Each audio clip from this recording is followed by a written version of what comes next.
ऐसे ऐसे मरीज हैं कि जिनका डॉक्टर्स ने EEG एक टेस्ट होता है वो करवाया ही नहीं होता और मिर्गी डिक्लेयर की होती है। भाई हर मुंह से झाग निकलने का मतलब दौरा नहीं होता। कलवंजी में मासवे मौत और बुढ़ापे की हर बीमारी की शिफा है। देसी घी जो है उसको गर्म करके गिरी आपने बादाम तोड़ के फ्रेश निकाल के उसमें डाल के थोड़ा सा जलाना है, 2 कतरे इधर डालने, फिर 2-4 मिनट के बाद आप दूसरी साइड पे। मेरवी साहब, हम अक्सर सुनते हैं इसको मिर्गी का दौरा पड़ गया है, ऐसी क्या वजह होती है, क्या दिमागी खलियों में प्रॉब्लम्स होती हैं कि मिर्गी के दौरे तक पहुंचता है इंसान? बहुत शुक्रिया। बात यह है कि हमारे जो मोटर न्यूरॉन सेल्स हैं वहाँ से करंट रिफ्लेक्ट करता है और वो मुख्तलिफ लहरों की शक्ल में पैदा होता है। वो हमारे हराम अक्स जो स्पाइनल कॉर्ड होता है रीढ़ की हड्डी के अंदर उसमें, और उसके बाद वो पूरे हमारे नर्व्स जहाँ जहाँ तक यानी इधर हाथों की तरफ बाजुओं में और पाँव तक टांगों में से वो करंट रिफ्लेक्ट करता है और उसके बाद वो यहाँ से भी बाहर निकलता है, आउट होता है और पाँव के तलवों से और ज़मीन के कशे शकल के साथ अर्थ करता है, जिसकी वजह से हम ज़मीन पे खड़े हो सकते हैं, चल फिर सकते हैं, भाग दौड़ सकते हैं, तवाज़न हमारा जो है ना बैलेंस वो कायम रहता है।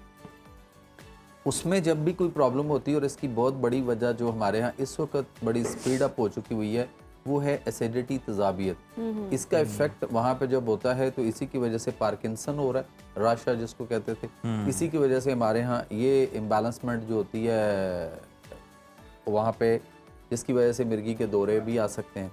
लेकिन जितनी तादाद आपने बताई है ना, मैं इस पे इसलिए मुतफिक नहीं हूँ कि पाकिस्तान के अंदर अगर हम सूरत हाल देखते हैं तो मेरे पास जो पेशेंट आते हैं ऐसे ऐसे मरीज़ हैं कि जिनका डॉक्टर्स ने EEG एक टेस्ट होता है वो करवाया ही नहीं होता और मिर्गी डिक्लेयर की होती है। अच्छा। और ऐसे भी बेशुमार पेशेंट मैंने देखे हैं, बल्कि बहुत सारे लोग इस वक्त अपनी अपनी रिपोर्ट्स रिकॉर्ड ज़रा सीधा कर लें या थोड़ा सा थिंक करें, गौर करें, तो वो कहते हैं कि जी हमें इस पर लिखा है कि नॉन एपिलेप्टिक पेशेंट के EEG टेस्ट हुआ। बल्कि पिछले दिनों एक केस मेरे पास आया इस्लामाबाद से, एक बिजनेसमैन है, उनके लाहौर, इस्लामाबाद और कराची 3 जगहों पे उनका बड़ा अच्छा बिजनेस है और वो बाई एयर ये सारा ऐसे ऐसे तीनों शहरों में ऐसे घूमते हैं। वो उन्होंने कुछ 2-3 टेस्ट इस्लामाबाद से हुए, 1-2 लाहौर से हुए, 2-3 कराची से हुए और सारे टेस्टों में किसी भी जगह पे उन्होंने वो एपिलेप्टिक डिक्लेयर ही नहीं किया था। उसके बावजूद जो है वो उनको एपीवाल खिलाई जाती है अंधाधुंध। तो मैंने उनसे पूछा कि सर आप तो पढ़े लिखे हैं, लिखा भी है? कहते हैं लिखा है, लेकिन मेरा डॉक्टर कहता है कि नहीं जी, फिर भी एक ऐसी किस्म होती है जो इसमें आती ही नहीं है। अच्छा। और हमें फिर भी दवाई यही देनी है। भाई हर मुंह से झाग निकलने का मतलब दौरा नहीं होता। अच्छा। फिट्स आने का मतलब दौरा या मिर्गी का दौरा ही नहीं होता। हमारे यहाँ हिस्टेरिकल प्रॉब्लम बहुत हैं, लड़कियों के यहाँ, लड़कियों में ज्यादा होता है। जैसे कि कोई ख्वाहिश दब गई, कोई ख्वाहिश के हसूल के लिए आप किसी एक ही चीज को कंटिन्यू सोचते रहते हैं और वो आपकी ख्वाहिश पूरी नहीं हो रही, चाहे वो बहुत छोटी सी हो या बहुत बड़ी हो, तो वो भी सर चढ़ के बोलती है और आपके ज़हनी तवाज़ुन को डिस्टर्ब करती है, जिसकी वजह से आपके फिट्स भी आ सकते हैं, पैनिक अटैक्स आ सकते हैं, झटके तो फिर बुखार में भी आ जाते हैं। जी जी, सेरिब्रोस्पाइनल जो फीवर होता है उसके अंदर भी सर में झटके आते हैं। बुखार अगर वैसे ही शदीद हो जाए, 104 या ऐसे ऊपर चला जाए, तब भी फिट्स आना शुरू हो जाते हैं। तो इसका ये मतलब थोड़ी कि उसको मिर्गी डिक्लेयर करके उसको दवाइयाँ शुरू करवा। मेरवी साहब, कोई ऐसा कुदरती तरीका मौजूद है जो मिर्गी के दौरों की शिद्दत को या उसकी फ्रीक्वेंसी को कम करने में हेल्प आउट कर सके? हाँ जी, उसमें हमारे यहाँ कलवंजी जो है वो बहुत ही काबिले फ़ख्र इसमें है कि अल्लाह के नबी सल्लल्लाहु अलैहि वसल्लम फरमाया, इस काले दाने में यानी कलवंजी में मासवे मौत और बुढ़ापे की हर बीमारी की शिफा है। कलवंजी का आपको तेल मिल जाता है, कलवंजी ऑयल लेना है और उसके 2 कतरे आपने नाक के एक वाले नथने में डालने, किसी भी साइड पे आप डालने, चाहे वो सीधे या उल्टे साइड, जिधर मर्जी। सही। 2 ड्रॉप आपने पहले एक साइड पे डालने और फिर उसके 2-4 मिनट के बाद आपने दूसरी साइड पे डालने। इसके अलावा दूसरी चीज हमारे यहाँ देसी घी जो है वो बहुत कमाल का है कि देसी घी जो है उसको गर्म करके उसमें आपने, जब आप उसको गर्म करने लगेंगे तो उसमें आपने 2 या 3 बादाम के गिरी जो है वो, लेकिन गिरी आपने बादाम तोड़ के फ्रेश निकाल के उसमें डाल के थोड़ा सा जलाना है और फिर वो देसी घी जो है ना उसको आप किसी ड्रॉपर में डाल लें।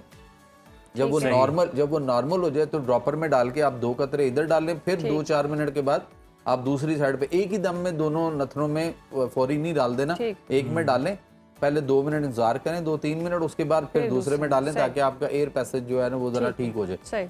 यहाँ पे एक और मैं वजाहत करता चलूँ कि हमारे यहाँ एक बहुत बड़ा मसला है कि हम बहुत बड़ा रेवेन्यू भी जनरेट कर सकते हैं इस चीज़ से ऊपर कि हमारा जो नेचुरोपैथिक सिस्टम ऑफ मेडिसन है, हमारे अल्लाह ताला ने हमें पाकिस्तान में 6000 से ज़ायद जड़ी बूटियों से नवाजा है। अगर जिस तरह से दुनिया इस वक्त उधर जा चुकी हुई है और वो कुदरत और नेचुरल चीज़ों की तरफ आ चुकी हुई है और बड़ा इस पे बहुत ज़्यादा बिजनेस हो रहा है पूरी दुनिया में अरबों रुपए का, तो 6000 जड़ी बूटियाँ पाकिस्तान में हैं, लेकिन इनको कोई भी उस तरह से नहीं करने दिया जा रहा कि हम इनको बाहर बेचें और इससे हम बहुत बड़ा सरमाया इकट्ठा कर सकते हैं। और हमारी जो एक्चुअल एक मिनिस्ट्री है उसके अंदर जितने बैठे हैं वो सारे के सारे एलोपैथिक सिस्टम ऑफ मेडिसिन वाले बैठे हैं। तो हमें हमसाया मुल्क इंडिया की तरह से आयुषा उन्होंने एक अलग से मिनिस्ट्री जो है उसका क्याम जो है वो किया और वो एक अलग मिनिस्ट्री बनाएगी जिसके अंदर अल्टरनेटिव मेडिसिन यानी अंग्रेजी तरीका इलाज को निकाल के जितने भी बाकी तरीका इलाज थे वो उन्होंने सारे के सारे जो है आयुषा में रख दिए। तो यहाँ मैं भी ये रिक्वेस्ट करूंगा और मुल्क पाकिस्तान के तमाम जितने भी जमातें हैं सियासी और मजहबी और ख़ास तौर पे हमारे जितने भी इस्टेब्लिशमेंट है और इन लोगों से भी रिक्वेस्ट होगी कि एक अलग से मिनिस्ट्री बनाई जाए। बिल्कुल वो मिनिस्ट्री जो है उसके अंडर अगर आप जो अदर 2 तरीका इलाज हैं, मतलब अभी भी बजट आया है और उस बजट के अंदर इन 2 तरीका इलाज का जो कि होम्योपैथिक है और नेचुरोपैथिक या हमारी हर्बल जो तिब का तरीका इलाज है उसके अंदर उनके लिए कुछ भी नहीं रखा गया और अरबों रुपए का बजट उन अंग्रेजों के दवाइयों के लिए खर्च करवा दिया जाता है जहाँ पे कुछ भी नहीं है। तो हमें चाहिए कि हम एक अलग मिनिस्ट्री जो है वो उसकी बनाई जाए हर सूबे ये तो के है अंदर। कि इस तरफ सोचना चाहिए सेहत के हवाले से अगर कोई हुकूमत इकदाम कर रही है तो चलें इस तरफ भी देख ले ताकि आवाम का फायदा ही हो। अब हम मिर्गी की जिस तरह से बात करें अक्सर ये कहा जाता है जिसको मिर्गी के दौरे पड़ रहे हैं उनको जूता भी सूंघाएं, ऐसा कुछ होता है? इस देखिए वो जो जूता सूंघाना है ना वो जरूरी नहीं है, वो उस दौर की बात है जब हम सारे के सारे जो है ना वो खुस्सा हमारा जो होता था एक ट्रेडिशनल हमारा एक जूता था जो बहुत ज़्यादा पहना जाता था तो वो अवेलेबल था इजीली हर एक बंदे के, मतलब कहीं भी किसी को मिर्गी का दौरा पड़ा है तो वो जूता इसलिए सूंघाया जाता था चमड़े का, उसमें स्मेल होती थी। अच्छा वो जरूरी नहीं कि जूता ही सूंघाया जाए, आप कोई भी तेज खुशबू या कोई भी तेज बू जो भी आप करीब आपके हो वो आप उसको सूंघा सकते हैं। मिसाल के तौर पे कुछ लोग ऐसे भी होते हैं जिनके सॉक से स्मेल आ रही होती तो आप उसकी सॉक्स भी कर सकते हैं। आप कोई और चीज कोई भी ऐसी आपके पास कोई खुशबू वाली कोई चीज है तो आप वो भी उसको सूंघा देंगे ताकि उससे उसको जो है वो फर्क पड़ता है और वो उठ जाता है। और सबसे इम्पोर्टेंट इस वक्त ये है कि अगर आप देखना चाहते हैं कि वाकई नेचुरल तरीके से भी मिर्गी का टेस्ट मौजूद है। अच्छा जी EEG तो हुआ लोगों का और उसके बावजूद भी डॉक्टर्स जो है ना वो लगा देते हैं उसको उस पे। आप कहीं भी एक टब ले लें उसमें पानी रख लें, प्लास्टिक के टब घरों में होते हैं, उसमें पानी डाल के भर के उसको सेहन में किसी ऐसी जगह पर रख लें जहां धूप हो और सूरज जो है ना वो आपने ऐसे उसके इर्द गिर्द घूम के चल फिर के देखना है कि कहाँ से सूरज आपको पूरा पानी में नजर आ रहा है, जैसे दोपहर का टाइम होता है ना उस तरह का। फिर आप वो जो पेशेंट है जिसको आप समझते हैं कि वो मिर्गी का पेशेंट है तो आप उसको उसी जगह पे जरा खड़ा करके आप उसे कहें कि यहाँ से या इस जगह से आप देखो आपको सूरज पानी में उस टब में कहाँ से पूरा नजर आ रहा है, जहाँ से पूरा नजर आए उसको वहाँ उसे कहें कि आपने इसको कोई 2-3 मिनट खड़े होकर लगातार ऐसे करके देखना है और कोशिश करनी है कि मैक्सिमम आप जितना टाइम ज्यादा से ज्यादा पलक ना झपकें, ठीक है, बगैर पलक झपके आप उसको जरा गौर से देखते रहें। अगर वो में उस जो भी पेशेंट है अगर उसमें मिर्गी का कोई असर होगा तो वो जो सूरज की रिफ्लेक्ट उसकी आइस तक आ रही है ना रोशनी या धूप आ रही है रिफ्लेक्ट होके आ रही है वो फौरन उसके यहाँ पे प्रॉब्लम होना शुरू हो जाएगी। अच्छा और अगर वो नहीं ऐसा हो रहा तो फिर वो मिर्गी का पेशेंट नहीं है। और हमारे यहाँ ये जो तादाद इतनी बताई जाती है इतनी है नहीं है क्योंकि कंफ्यूज कर दिया जाता है बाकी अमराज को भी इसके साथ कि सारी चीजों को उसके साथ जो है ना वो रिलेट किया हुआ है टेस्ट होने के बावजूद। अच्छा मैरवी साहब लास्टली हमें ये बता दें कि कहते हैं कि जब ये मिर्गी का किसी को दौरा पड़ जाए जैनवन मिर्गी का ही हो तो उसका मुंह बंद हो जाता है, लोग खोलने की कोशिश करते हैं उसके दांत को और ये भी कहते हैं कि उंगली भी कट सकती है कि अगर आपने ये कोशिश की। किस तरह से डील करना चाहिए? देखिए उसको एक तो कभी भी उसको जबड़े को खींचने की कोशिश ना करें मुंह खोलने की। हाँ अगर वो शुरू में अगर आप उसको रेस्क्यू कर रहे हैं तो फिर आपके पास कोई ऐसा जैसे लकड़ी का कोई टुकड़ा या मिसवाक होती है इस तरह की कोई स्टिक टाइप हो तो वो आप वहाँ पे रख दें, वो ज़्यादा अच्छा है। अपनी उंगल देने के बजाय कि आप उसको करेंगे तो वो आपके लिए मसला बन जाएगा। वो कट गया उसके अंदर उसने पकड़ लिया तो आपके लिए मुश्किल हो जाएगा आपको छुड़ाना।